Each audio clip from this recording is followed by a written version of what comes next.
hello and welcome back to our channel, my cooking stories.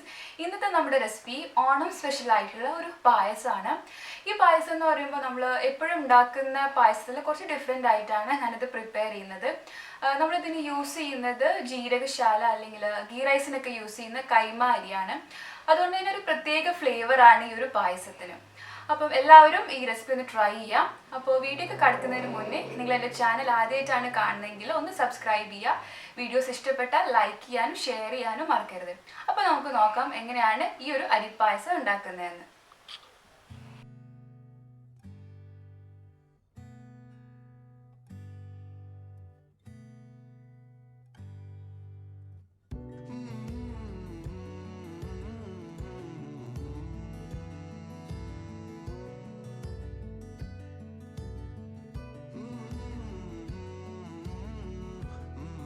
അപ്പോൾ നമുക്ക് പായസം ഉണ്ടാക്കാൻ തുടങ്ങാം.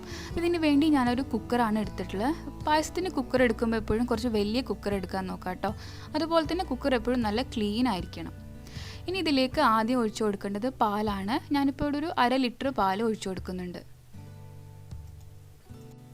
ഇനി ഇതിലേക്ക് 1/4 കപ്പ് ജീരകശാല അരിയാണ് ഞാൻ ഇട്ട് കൊടുക്കുന്നത്. ഇതിപ്പോൾ ഞാനൊരു ചെറിയ അളവിലാണ് കാണിക്കുന്നത്, അതുകൊണ്ടാണ് ഇത്രയും കുറച്ച് അരി എടുത്തിട്ടുള്ളത് കേട്ടോ. നിങ്ങൾക്ക് വേണമെങ്കിൽ എല്ലാം ഡബിൾ ചെയ്ത് കൊടുത്താൽ മതി. അതുപോലെ തന്നെ മധുരത്തിന് വേണ്ടി 2 ടേബിൾ സ്പൂൺ പഞ്ചസാര. ഇനി ഇത്രയും ഇട്ടിട്ട് ഒന്ന് മിക്സ് ചെയ്യാം.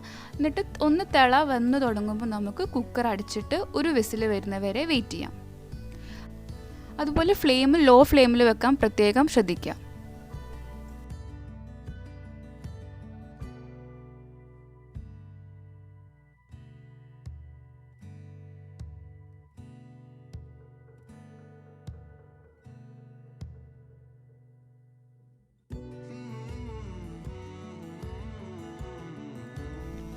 ഒരു വിസിലിന് ശേഷം ഞാനിപ്പോൾ കുക്കർ ഒന്ന് തുറന്നു നോക്കുകയാണ്.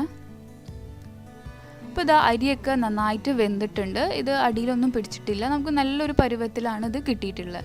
ഇനി ഇത് നമുക്ക് ചൂട് പോയതിന് ശേഷം മിക്സിയിലിട്ടിട്ട് ഒന്ന് അടിച്ചെടുക്കണം.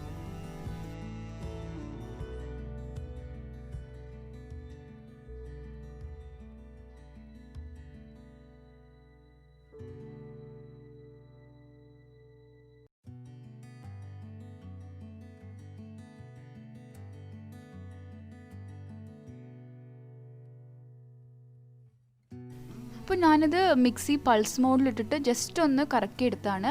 ഇത് അധികം അരിഞ്ഞു പോകരുത്. ഇനി ഈ അരച്ച് വെച്ചത് നമുക്ക് വീണ്ടും കുക്കറിലേക്ക് ഇട്ട് കൊടുക്കാം. അതുപോലെ തന്നെ ഇതിൻ്റെ കൂടെ ഒരു 1/2 ലിറ്റർ പാലും കൂടി ആഡ് ചെയ്ത് കൊടുക്കാം.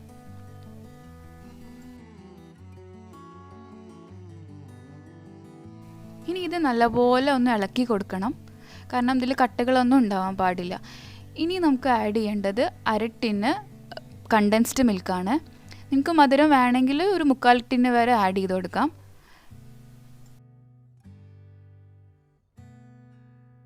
ഇനി ഇതൊരു മീഡിയം ഫ്ലെയിമിൽ വെച്ചിട്ട് ഒന്ന് കണ്ടിന്യൂസ് ആയിട്ട് ഇളക്കി കൊടുക്കുക.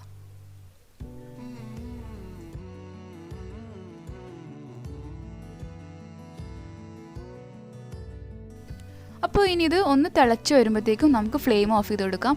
അപ്പോൾ ഇത് നല്ല പരുവത്തിലാണ്, നല്ല കുറുകിയിട്ട് നല്ല ഒരു പായസത്തിൻ്റെ പരുവത്തിൽ നമുക്കിത് കിട്ടിയിട്ടുണ്ട്. അപ്പോൾ നമ്മുടെ അരിപ്പായസം ഇവിടെ റെഡി ആയിട്ടുണ്ട്.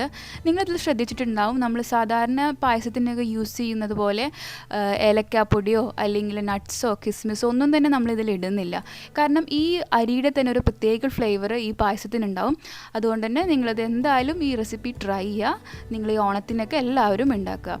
അപ്പോൾ എന്തായാലും നിങ്ങൾക്ക് വീഡിയോ ഇഷ്ടപ്പെട്ടാൽ ലൈക്ക് ചെയ്യുക, ഷെയർ ചെയ്യുക, ചാനൽ സബ്സ്ക്രൈബ് ചെയ്യുക. അടുത്ത നല്ലൊരു വീഡിയോ ആയിട്ട് വരാം. Thank you for watching.